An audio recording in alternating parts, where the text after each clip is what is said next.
ঢাকা বিশ্ববিদ্যালয় খ ইউনিট 2023-24 সাধারণ জ্ঞান অংশের সমাধান।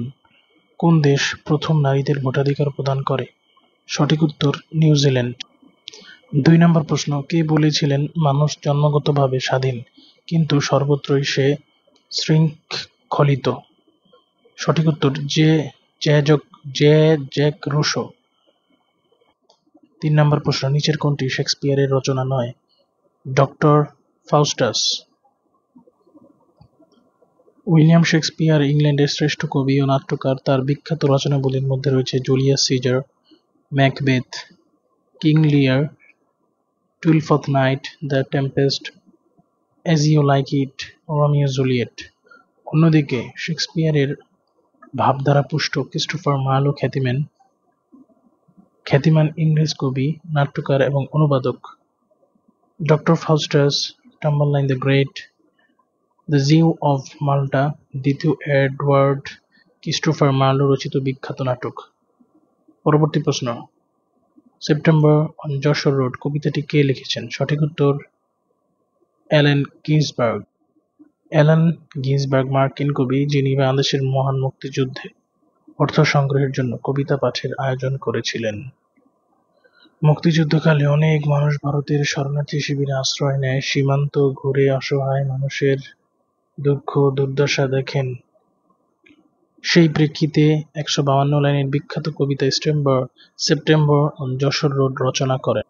5 নম্বর প্রশ্ন, বাংলাদেশ ডেল্টা প্ল্যান 2100 প্রণয়নে কারিগরি সহায়তা প্রদানকারী দেশ কোনটি? নেদারল্যান্ডস।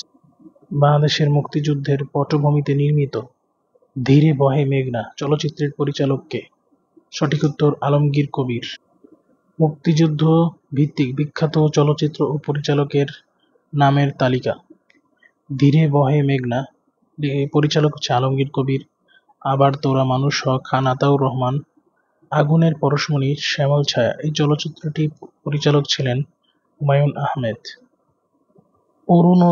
অরুণোদয়ের অগ্নিসাক্ষী সুভাষ দত্ত। 1971 সালে মুক্তিযুদ্ধের সময় জাতিসংঘের কোন দেশ বাংলাদেশের পক্ষে ভেটো দিয়েছিল? Soviet union. পরবর্তী প্রশ্ন, বাংলাদেশের মুক্তিযুদ্ধে অংশগ্রহণের জন্য নিচে উল্লিখিত কোন বিদেশি নাগরিককে বীর প্রতীক উপাধি দেওয়া হয়েছে? সঠিক উত্তর WAS ওভারল্যান্ড। নিচে উল্লিখিত বাংলাদেশের কোন বিভাগটির সাথে ভারতের কোনো সীমান্ত নেই? বরিশাল বিভাগ। বিশ্বের সবচেয়ে পুরাতন সংবাদ সংস্থা কোনটি? AFP, যেটা হচ্ছে ফ্রান্স ভিত্তিক সংবাদ মাধ্যম। 11 নং প্রশ্ন, নিচে উল্লিখিত কোন লেখক নোবেল পুরস্কার প্রত্যাখ্যান করেছিলেন? সঠিক উত্তরটি হবে পল সার্ত্রে। পরবর্তী প্রশ্ন, নিচে উল্লিখিত বাংলাদেশ সরকারের কোন মডেলটি জাতিসংঘ স্বীকৃতি দিয়েছে? Community clinic. পরবর্তী প্রশ্ন, ইসরায়েলে পরিচালিত হামাসের সাম্প্রতিক অপারেশনের নাম কি? অপারেশন আল আকসা ফ্লাড। অ্যামিকাস কিউরি এর অর্থ কি? সঠিক অ্যান্সারটি হবে আদালতের বন্ধু।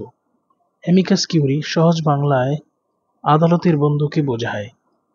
আদালতকে সহায়তা করার জন্য কোনো পক্ষ অনুরোধ করেনি, তবে বিভিন্ন পরামর্শ প্রদান করে সহায়তা করেন এমন আইন বিশেষজ্ঞদেরকেই অ্যামিকাস কিউরি বোঝায়। পরবর্তী প্রশ্ন, কে প্রথম কৃষ্ণাঙ্গ নারী হিসেবে 2টি অস্কার জিতেন? সঠিক উত্তর রুথ ই কার্টার। নিচের কোন ব্যক্তি বাংলাদেশের সংবিধান প্রণয়ন কমিটির সদস্য ছিলেন? রাজিয়া বানু। সংবিধান রচনা কমিটি গঠন করা হয় 11 এপ্রিল 1972। মোট সদস্য সংখ্যা ছিল 34 জন। কমিটির সভাপতি ছিলেন ডক্টর কামাল হোসেন। একমাত্র মহিলা সদস্য ছিলেন রাজিয়া বানু। একমাত্র বিরোধী দলীয় সদস্য ছিলেন সুরঞ্জিত সেনগুপ্ত। বাংলাদেশের সংবিধান গণপরিষদে গৃহীত হয় 4 নভেম্বর 1972। কে বলেছিলেন বুলেটের চাইতে ব্যালট শক্তিশালী? Abraham Lincoln. পরবর্তী প্রশ্ন, from third world to first বইটি কে রচনা করেন? Lee Kuan Yew. সাম্প্রতিক থেকে একটি প্রশ্ন আসছে যে শাহজালাল আন্তর্জাতিক বিমানবন্দরের 3য় টার্মিনালের স্থপতি কে? 3 নম্বর টার্মিনালের স্থপতি হচ্ছেন গিয়ে রোহানি বাহারিন। তিনি হচ্ছেন সিঙ্গাপুরের। পরবর্তী প্রশ্ন, বাংলাদেশের 21তম জিওগ্রাফিক্যাল ইন্ডিকেটর অর্থাৎ জিআই প্রোডাক্ট কোনটি? জিআই প্রোডাক্ট কোনটি? অ্যান্সারটি হবে বাংলাদেশের ব্ল্যাক বেঙ্গল ছাগল। নিচের উল্লেখিত কোন বইটি বঙ্গবন্ধু শেখ মুজিবুর রহমান রচনা করেননি? কারাগারের চিঠি। তার আত্মজীবনীমূলক গ্রন্থ হচ্ছে তিনটি, সেগুলো হচ্ছে অসমাপ্ত আত্মজীবনী, কারাগারের রোজনামচা এবং আমার দেখা নয়া চীন। পরবর্তী প্রশ্ন, সার্পেন্ট অব দি নাইল কে?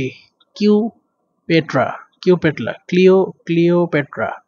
বিশ্ব ইতিহাসে মিশরের রানী Cleopatra serpent of the Nile বা নীল নদের সর্প নামে পরিচিত। ক্লিওপেট্রা মিশরের শাসনকারী টলেমি বংশের শেষ শাসক দ্বাদশ টলেমির 7 নম্বর কন্যা ছিলেন।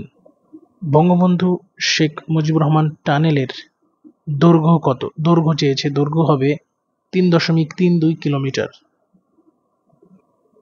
এলাম দেখলাম জয় করলাম কথাটি কে বলেছিলেন? কথাটি বলেছিলেন জুলিয়াস সিজার। জুলিয়াস সিজার কে? জুলিয়াস সিজার হচ্ছেন রোমান সম্রাট, বিখ্যাত ও একনায়ক ভেনি ভিডি ভিসি। জুলিয়াস সিজারের বিখ্যাত উক্তি, যার অর্থ এলাম দেখলাম জয় করলাম। স্বাধীন বাংলা ফুটবল দলের অধিনায়ক কে ছিলেন? জাকারিয়া পিন্টু। পরবর্তী প্রশ্ন, কারা বর্গী নামে পরিচিত? মারাঠিরা। নবাবী শাসনামলে বাংলায় অত্যাচার চালাতো, লুটপাট করত মারাঠারা। ইতিহাসে মারাঠারা বর্গী নামে পরিচিত। বাংলাদেশের একমাত্র পাহাড়ি দ্বীপ কোনটি? অ্যান্সারটি হবে মহেশখালী। পরবর্তী প্রশ্ন, বাংলাদেশের মুক্তিযুদ্ধ ভিত্তিক প্রথম ভাস্কর্যের নাম কি? জাগ্রত চৌরঙ্গী।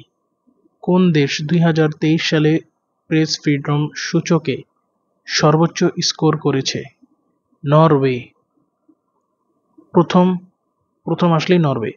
2023 সালের জন্য জাতিসংঘ ঘোষিত বিশ্ব পর্যটন রাজধানী কোনটি? সমরখন্দ। সকলকে ধন্যবাদ।